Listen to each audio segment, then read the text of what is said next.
I like a good challenge. I like give and take because at the end of the day, you want a decision that's based on um, a group of people who have years of experience and say, all right, based on all the evidence, what's the best path? Not just one person's policies. Um, I'm all for a big, strong military. I'm more of the Teddy Roosevelt walk softly, carry a big stick kind, not Trump's beating on your chest Department of War stuff. Um, if he truly is a president of peace, he's talking about Canada. He's talking about Greenland. Look at his moves in the Eastern Pacific. Um, Now I know that's a lot of it's a bravado and it's hey here we are kind of thing. Um, that's a personality thing, but I just see it as a creep toward uh, a little more authoritarian rule over. Yes, it's political, but you don't want to make it completely a political institution. You've got the Gotcha. Constitution in there for a reason. What we're discussing here in this program, in case you just joined us, um, Steve, who represents the middle leaning left, Dorsey and I and Larry kind of represent the middle leaning right. And that's the way we want it on this show. Um, Steve's concern is that, and I think you said it very well, the president's ego is too big to go up against someone who has 20 or 25 years of military experience when it comes to military issues. So, That doesn't make any sense to me that he would do that. That's, um, I mean, Well, I can I understand. interject? Please do. Well, what of what tactical use is a general in peacetime? All right, generals fight wars. That's what they do. They're designed to win wars. That's what they do. They're not designed to avoid wars. They're not designed to, stop wars, except by force. That's what generals do. That's what soldiers do. And while generals may be the nicest people in the world, and I don't think they are really, I think they have one function, and that is to win wars. So a general during peacetime really has very little use except to maintain, train, and keep troops that are capable of going to war and winning. So the generals, I I have a hard time thinking that the generals should be subservient to the commander in chief. Um, and I don't think generals necessarily are experts on peace or achieving it. okay, That's my opinion. okay. Say that again for me because I'm you got to talk to me like I'm a 6 year old. I didn't quite understand what you were saying, Larry. Okay, well, when you look at a general, what is a general's purpose? It's to wage war. That's what they do. That's what they're trained to do. It's to win battles. That's what they do. That's what they're trained to do. It's to keep, maintain, and train soldiers with discipline and all moving as a single unit. So, a general in peacetime, I don't know if they're necessarily a good counselor for the President of the United States regarding peace or keeping peace. And I think that there's a reason that is solely the President of the United States purview as Commander in Chief. Generals during peacetime really serve very little purpose other than preparation for war. That's what they do. Okay, so do you feel that a general who doesn't agree with the commander in chief um, is okay to be inside of his cabinet? Of course. Yeah, Okay, yeah. Absolutely. But that doesn't necessarily mean that his opinion carries any more weight than anyone else's about non-war matters. Right. okay. I understand now. Sometimes you got to educate the young Oh, you're person fine. in the room. You're fine. Steve, I'm going to give you last word on this, and then we'll move to another topic. I don't disagree that the main charge of generals is, yes, to to win battles, to win wars. I think that they can be multifunctional, though. I think that if they do happen to have expertise in certain countries, rely on that. Certainly, you're going to have the State Department going to be leading that, but even the State Department sometimes needs to rely on some of the people that have been on the ground for many years and coalitions and things like that. I just don't, again, it's almost like Trump is doing the opposite of meritocracy. He's putting in, I see people that agree with him every step of the way, and they may not be the best people for the job. That's my opinion, and there you go. I don't disagree with you, Steve. And I can tell you from personal experience, I had a very large ego until something changed in my life. But I was trained, this wasn't my credit. I was trained to surround myself with people that were smarter than I in the areas that they were going to manage. And my success in business doesn't come from me. I was the leader of the pack, but it was the dogs that were running it down the hill, whether it be a restaurant or a radio station. And I was blessed that way because I didn't let that get in the way. I knew what I didn't know, and I had people around me that knew what they did know. Does that sound right? I do the same thing. Yeah. Yeah, and I'm actually a servant to my employees. Yes, absolutely. That's a great way to put it. Yes. Yeah. But do you hire people you don't trust? No, never. See, there you go. Trust is different. Yeah, trust is a whole different matter than a disagreement on perhaps policy. Again, elections have consequences. Trump is in charge, and he's directing how he wants to do it. I just see some issues with the way he's purging the military. It's just posing some red flags. What it means, I don't know. I'm just saying maybe down the road we may see, oh, this is a result of that. But Gotcha. and you're right, Mac. Books have been written about how to best manage, and that's whether that's in politics or whether that's in business. There are so many mentors out there that it's nice to rely on expertise. Well, in my case, I always had people that knew the music that we were playing on an individual station more than I did. And so they ran the music part. I surrounded myself with sales managers who could run circles around anybody when it came to sales. And again, if you're a young person or if you're in management, Dorsey just said it perfectly. Serve the people that work with you.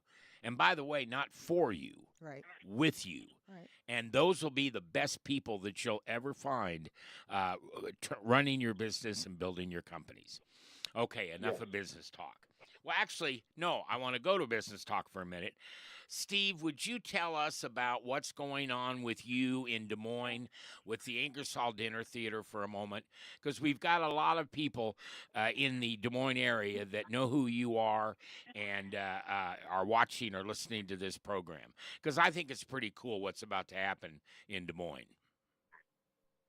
I'll do it briefly. Thank you for the opportunity. I've been a singer for years and years and years. It's my favorite thing to do. The Ingersoll Theater opened in the 1930s during the Great Depression, and it was a movie theater up until, I believe, the mid-'70s. Then it was purchased by Charles Carnes, became a dinner theater. In fact, I worked there for many years. Was in shows there. I worked as a box office and stage manager, everything there. It was eventually, they ended up retiring, and the place kind of went into disarray. And I mean disarray, it was bad.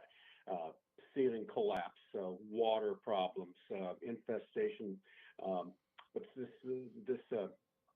this gentleman from Ames, who has several theaters across the country, event centers, decided to purchase it.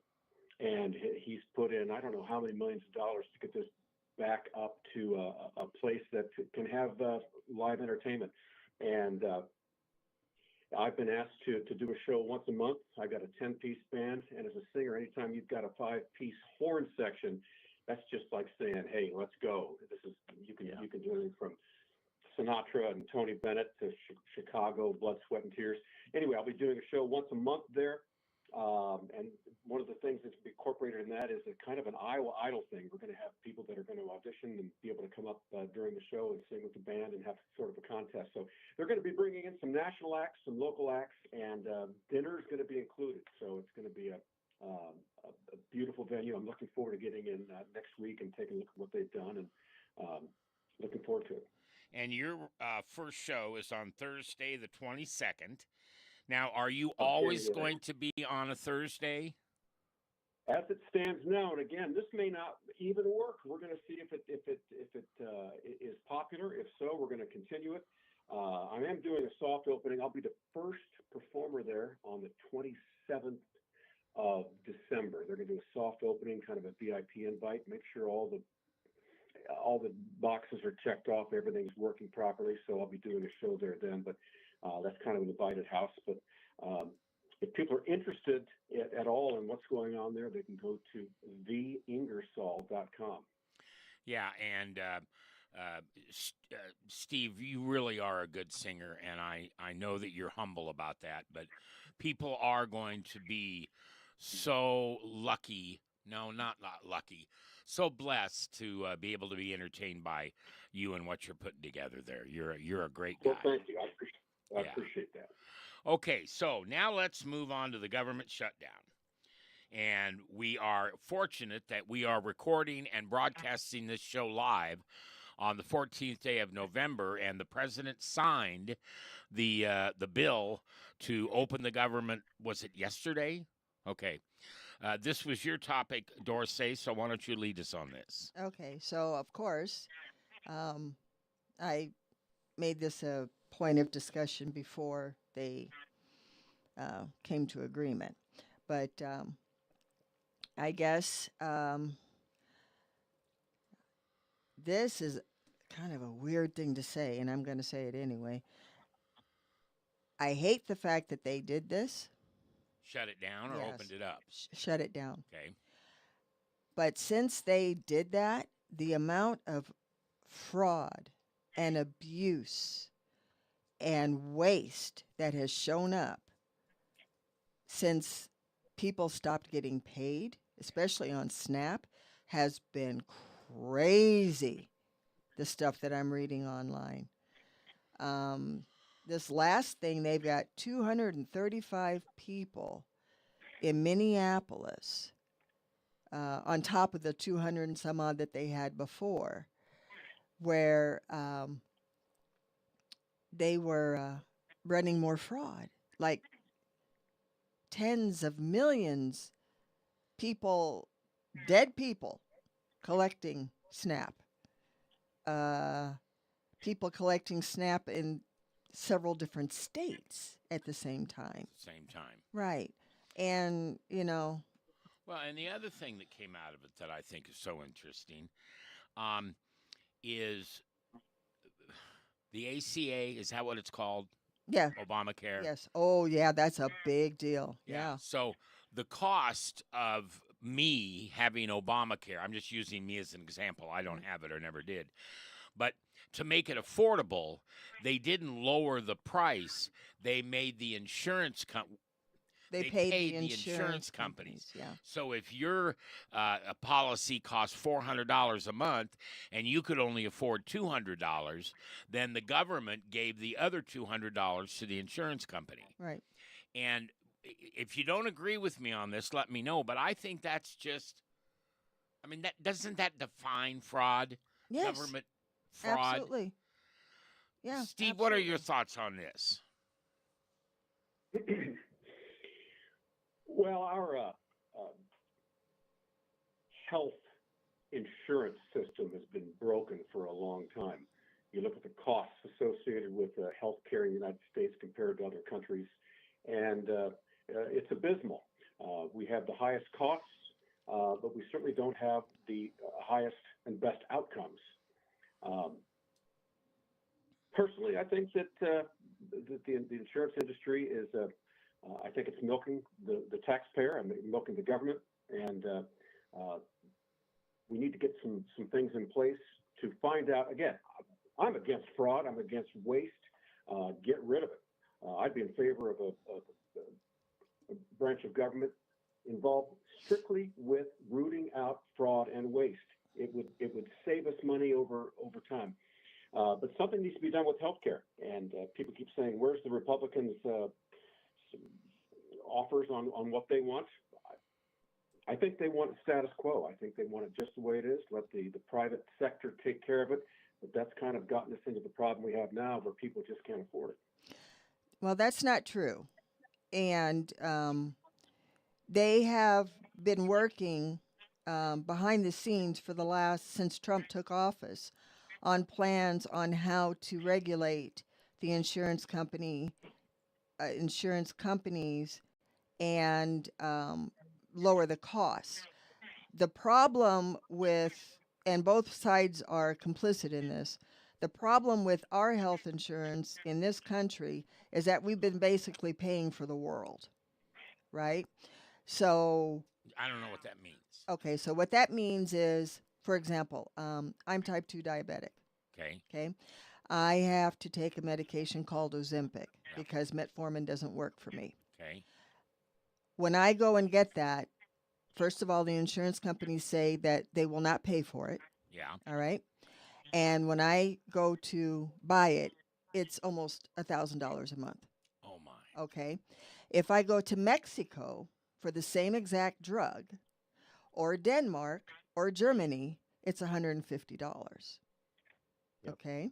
And that is because the pharmaceutical companies are in bed with our government, and they make us pay for everybody else who isn't paying it.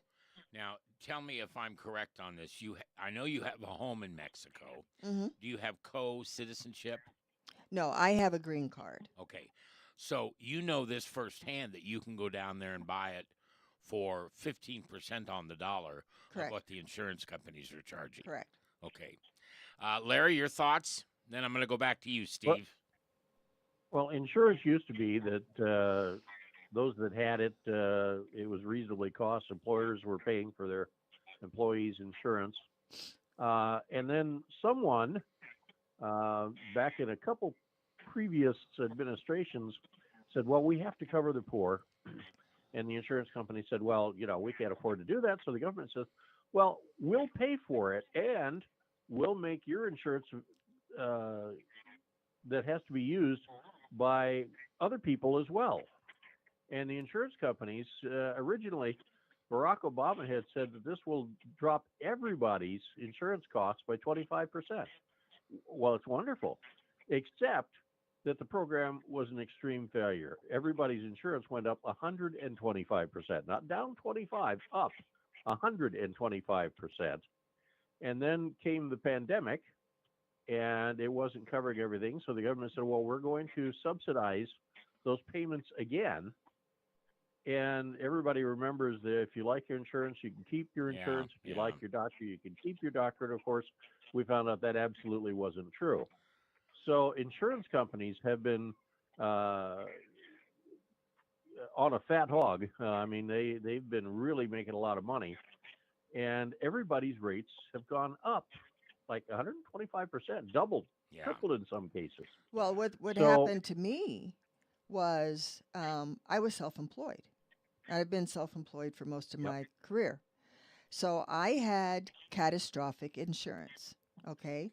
So if I got cancer, was hit by a truck, had some kind of health issue where I needed a lot of money to take care of my health care, that's the coverage that I paid. And that was $150 a month. And then with my doctors, I had a cash-only policy, okay?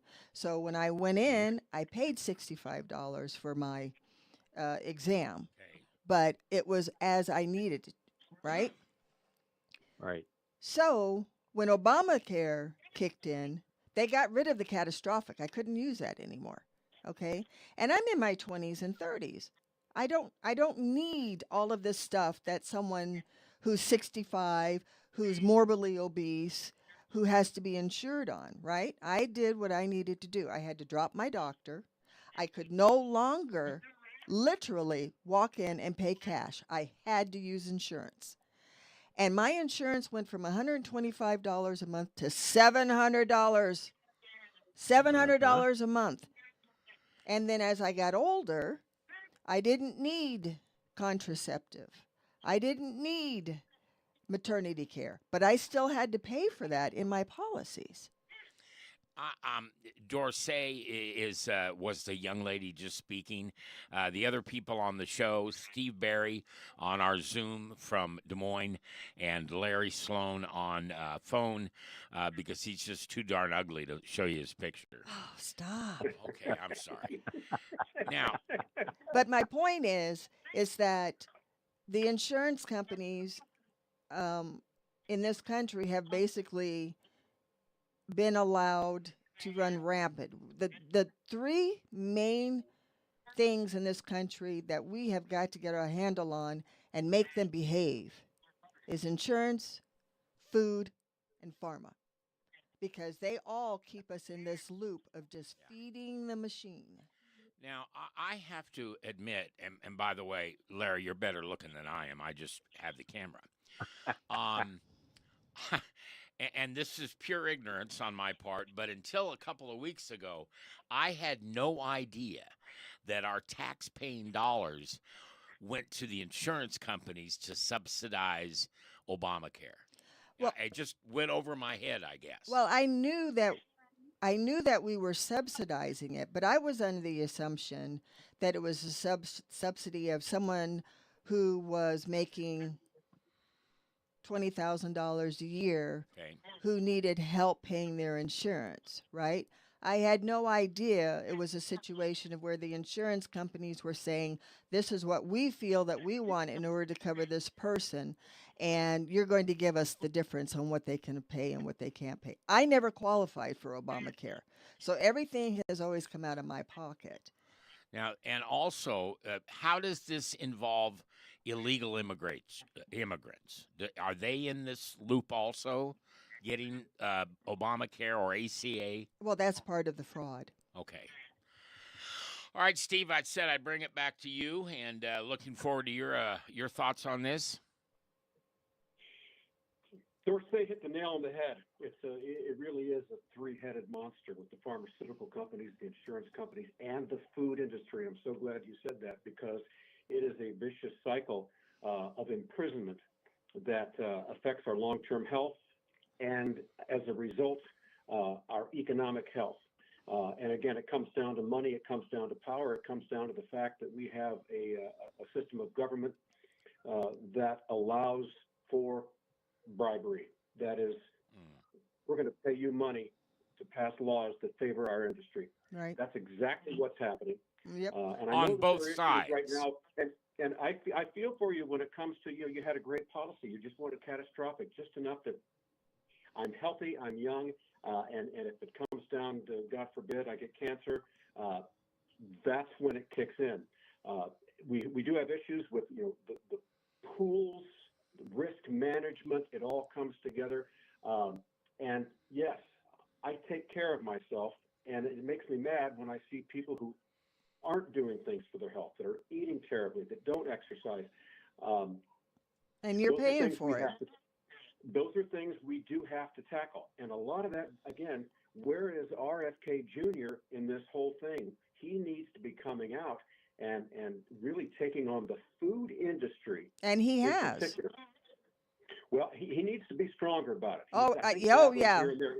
We need a changing of the guard up there, and I'd be all for it and back him 100% if he did do that, because it would only result in lower costs, healthier citizens, and a healthier economy. Right. You're listening to Point Counterpoint. This is a program online as well as on broadcast where we get together and talk about the situations that we are in, different topics about government and elections and politics, except we like each other and we don't make fun of each other and don't call each other names. Mac, did Larry get any buy-in? I don't Oh. remember hearing from him. Larry, did you get on this? Boy, it's a good thing Dorsey looks out for me. I'll tell you. I agree. I'm sorry, Larry. I do that often, don't I'm not even redheaded. I don't get this. No, and, Dorsey is Dorsey is right, and Steve is right. It's absolutely it is absolutely those three that I think are the biggest concerns for Americans in America. I went through the same thing, Dorsey. I had catastrophic, but if I had a problem with the doctor under $1,000, $1,500, it just was out of pocket, Right. and I didn't that much. I used to be very active, very healthy, a martial artist. Played racquetball. I was all sports oriented, and then all of a sudden I had to have insurance. You know, so I couldn't stay the way I was, and now I'm on Medicare. Which is great, but we have to pay a little extra. We have to have a co-insurance, and we do that, but it's still a lot cheaper than if I was on the way it was prior to that. Right. So yeah, let's. It needs to be overhauled. Absolutely, no question about it. The pharma needs to get under control, which Trump is doing. Yeah, he is. He Trump, did do that. yeah, I mean he did that before in his first term. He negotiated with the pharmaceuticals and said, okay, we're going to get your insulin down to $35 a month. And the first thing that happened when Joe Biden came into office, he tanked it. He killed that order that brought that about. And then several months later, did it again. Only this time he said it was his. And so it's yeah, the the politics in all three of those are abhorrent. It simply shouldn't happen. Okay, Larry, I'm going to start with you on this one. And I want us, here's where we prove that we put our money where our mouth is, because this is an opportunity for us to be nice. But I want to talk about what's normally known as TDS, which is the Trump Derangement Syndrome. And we are seeing a couple of examples of it right now. And I'm very thankful, Steve, you're not one of those. And that's one of the reasons we really appreciate you being a part of this. Because every time Donald Trump wants to raise heck with the Democrats, he yells squirrel. And for those of you that know what that means, it actually comes out of a movie from many years ago where the dog, if the dog was trying to find somebody, he'd say squirrel, and then they'd find him. In other words, what do you call it? The red herring. Is that a proper term for it? I guess. Straw man, red herring. Yeah. Yeah. So this whole Epstein thing, if Donald Trump is guilty of doing what Epstein did to young women, I'm all for kicking his butt out of office. Absolutely. He needs to go in a heartbeat. But in the 5 years that the Democrats were in the White House, that the Epstein files were available, they were never released. And now we are getting, we actually have an AI picture out there. And that is a young girl, really young girl, sitting with Donald Trump on his lap. And that has been proven that's an AI picture. And the only reason I bring this up is you and I, we all have to be available and willing to say, hold on, that's not true. And when we go up against somebody that has TDS, they don't hear it. They don't hear. They don't like to be told they're wrong. They don't want to look at options. They don't want to look at facts. Here's the latest squirrel. Trump Stadium for the Washington Commanders. The only reason he said that was to get people excited about it. Nobody's going to name the stadium after him unless they put up millions of dollars to put his name on it. And the last thing that has come up now, which is, I think, rather serious. The BBC had an interview with Donald Trump for January 6th, and what they broadcast was not what he said. Correct. And now that has come out, it has gone through the court system, and the court system has said that was not true. Correct. What you broadcast was not true. My point is, how do we deal with someone who comes back and says, oh, yes, it is true? I saw it on YouTube. And those, in my opinion, are the TDS people. Now, also remember, there are TDS people on the other side of the aisle, on the Republican side, and they're just as fanatic that everything Trump does is good and I won't say anything about it. I agree. So this is not a phenomenon of one side of the aisle or the other. It is the hatred or unbelievable trustworthiness of one man, and that's the guy who's in the president of the United States chair. Well, I don't necessarily see it that way. Okay. Okay, so first of all, I think COVID broke everybody. And I think it removed a level of decency that we as Americans have always prided ourselves on. And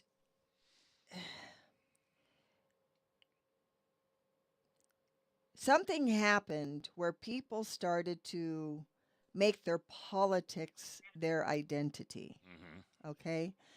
And when you start doing that,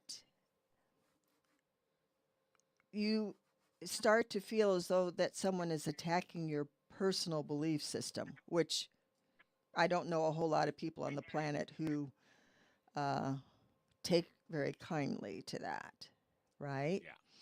So I don't know how you fix that. I mean, I have a couple of friends that have looked me straight in the face and told me, I don't care, Dorsey.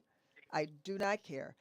I am a never Trumper. I hate him. There's nothing that you're going to be able to tell me anything about this guy because that's just where it is in my head. And, you know, we're not even going to have this conversation because you're never going to tell me or be able to explain to me why I believe what I believe is wrong. And we agree to disagree and we go on with other subjects. Yeah. But I have those people. I know, Larry, you do. Maybe you do also, Steve. In fact, Larry, you lost a good friend, right? I've lost a couple actually, I have classmates too. that I went to school with. Yeah. Yeah, Yeah, I've one lost friends as recently. well. Yeah. And so you just kind of have to the way I deal with it is I just simply if they decide that they want to start to have a conversation, then I retort. But normally I just don't even go there because Yeah, it's a waste of time and it's very aggravating because when I have those kinds of conversations with those people who have that belief system, it starts to become very personal. They go to personal attacks. And yeah, then oh yeah, that, yeah, and then that brings up something in me that, you know, I've got bail money. I mean, I'm good. But but it's just not a level that I want to live at, Yeah. right? So, but it also has shown me that there are some certain people in my life who I thought that I could trust with everything and that they would be reasonable. And that isn't necessarily the case anymore. So I've had to kind of step back my expectations on certain relationships because I can't have anybody in my inner circle. We don't have to agree, but you got to be reasonable. You have to be able to see the other side, even though you don't agree with it. And if you are not that person, then I can't have you in my life because you're not trustworthy at that point, in my personal opinion. Larry, I'm going to come to you next so I don't forget you. Well, TDS is real. It's known in behavioral circles as cognitive dissonance in by a lot of people. And basically, cognitive dissonance is where uh, you know you know that maybe what you're saying is incorrect, but the facts show that it's correct, but your personal beliefs believe that it's wrong, and that ends up then expressing itself in a Trump derangement syndrome, and that's where it comes in, where they have an unreasoning hatred for an individual, and everything the individual does, everything that's attached to that individual, including their supporters. So it is a legitimate mental disorder, not necessarily as Trump derangement, but most behaviorists, psychologists, you know, recognize it as a cognitive dissonance. Yeah. Steve, you and I and Dorsey and Larry have not yet had an opportunity to hear your opinion on this, and I welcome what you've got to say and to share with us. Trump loves to rile people up. He's good at it. I think Squirrel. he enjoys it. Nothing wrong with it. Well, absolutely. Personally, you can't let it get to you. Come on, he's doing it on purpose. He loves to rile people up. I'm more interested in policy initiatives. You know, put Trump. He's saying, "I'll put me on Mount Rushmore and name Right. the Washington Stadium after me." All this is all bluster, and I think a way to detract from things that are really important, like the economy. But I've always said that, you know, when you come together, what are the facts? If you agree on the facts, then what do those facts mean? And if you agree on the meaning, or if you disagree on the meaning too, but if you do, then what do you do based upon your agreement of what the facts are?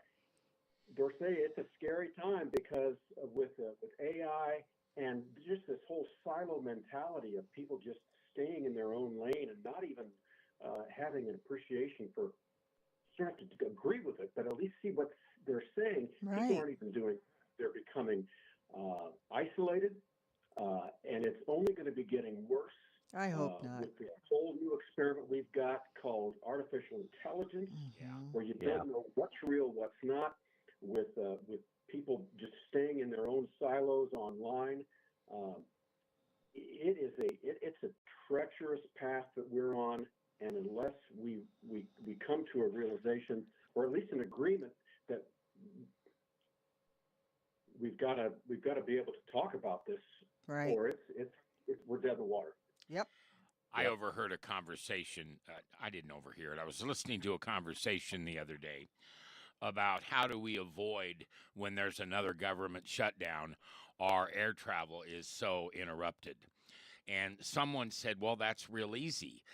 We're going to get AI to do the job of the people in the tower who talk to the pilots, the air traffic controllers. And then somebody else in the conversation said, well, why don't we just make people fly, or why don't we make AI fly planes?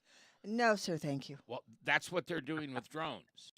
I mean, that we've got a soldier on the ground somewhere, and they do have this back in Des Moines at the National Guard.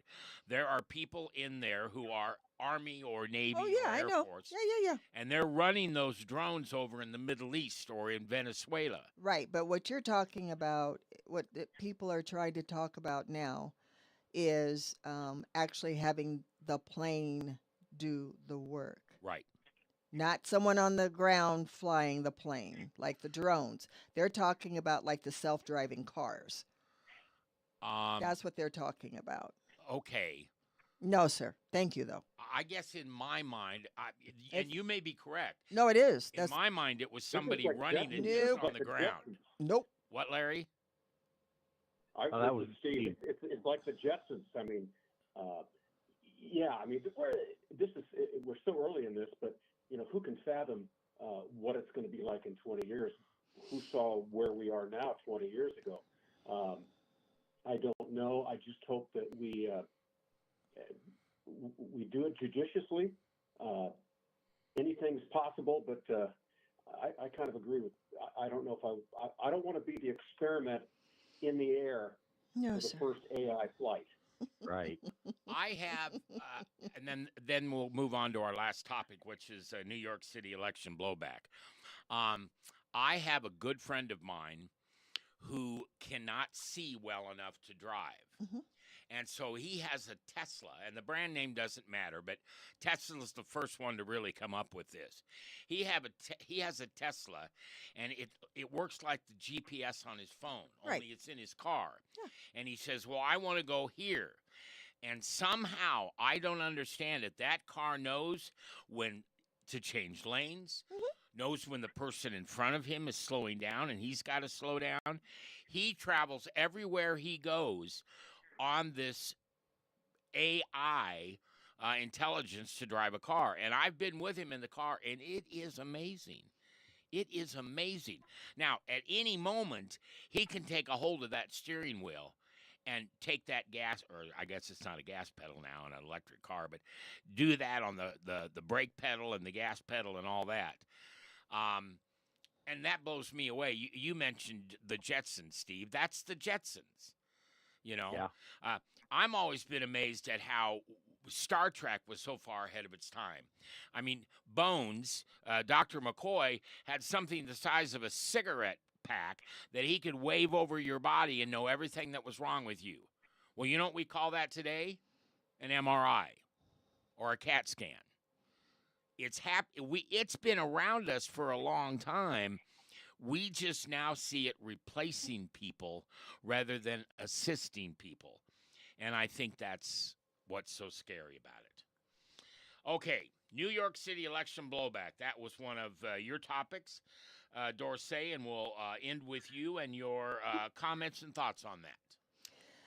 Yeah, so I was not aware of the fact that this gentleman who became mayor, I knew what he was campaigning on. What I was not aware of is that he can't do anything that he was campaigning on. And I don't know how that was hidden. I don't understand how people didn't know that. Is that a rhetorical question, or did you not really understand? I really don't know how that was hidden. I don't understand. I mean, I don't live in New York, right? Where did you? I've got an answer for you. Okay. Where did you expect to hear it? That he couldn't do what he said he was going to do. I expected the people in New York City to know that when they voted, where their taxes came from and who had the power to do what. I mean, Yes. that's part of an educated vote. Yeah. Right? Well, and I'm sorry to say this. I'm a journalist by trade. Walter Cronkite is my hero, but the media is no longer reporting the news. It's politically charged to get people to listen to what's going on TV, and it's a lot sexier. You know, we used to say, how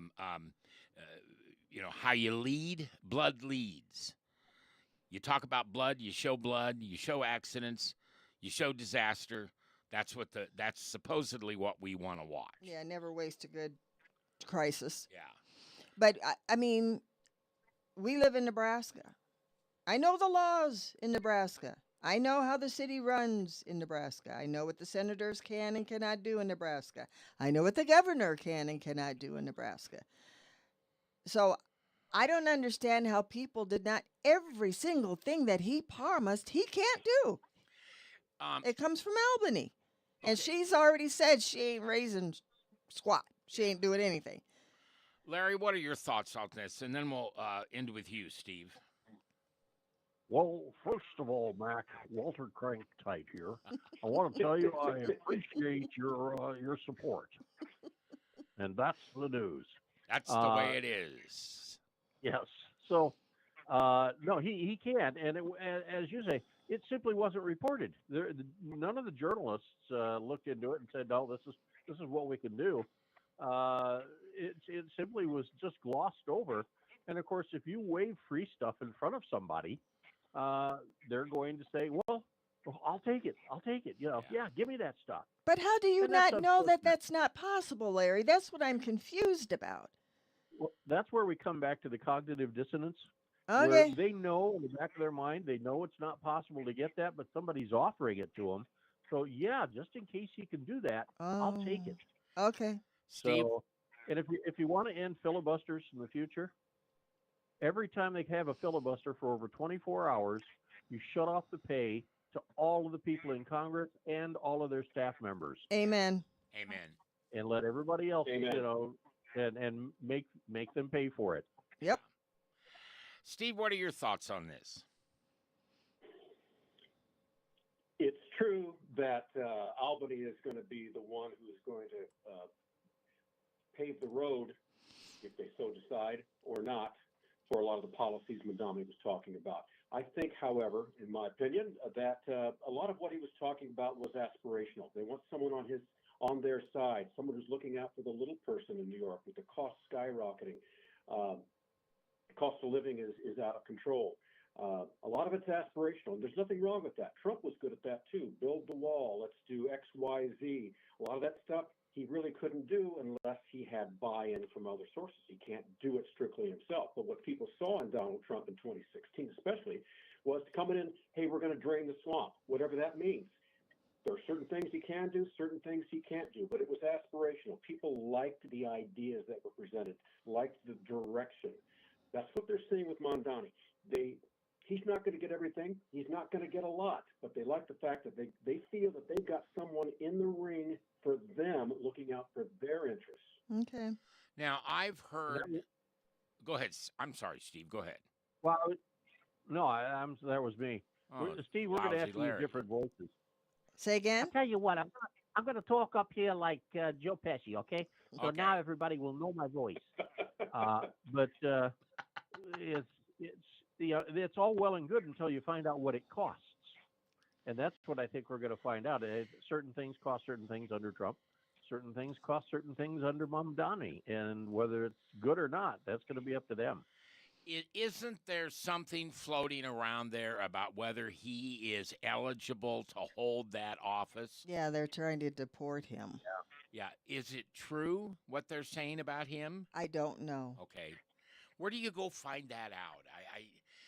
We listened to this stuff on Obama, that he wasn't really born here, therefore he couldn't run for president, but yet he won 2 terms.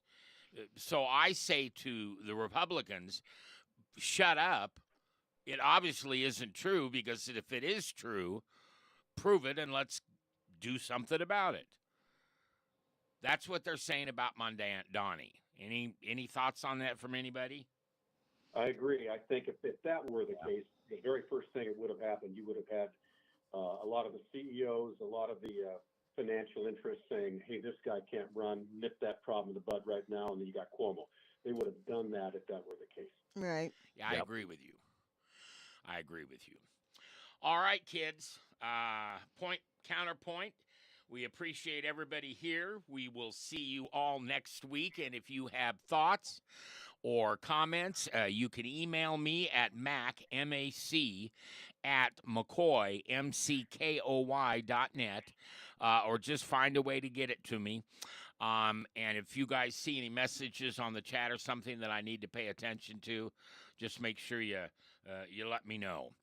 So, on this very day, this is the 14th day of November in the Lord's year 2025, we thank you for listening, and we also like to thank our national worldwide sponsor, DivineTruthChristian.com.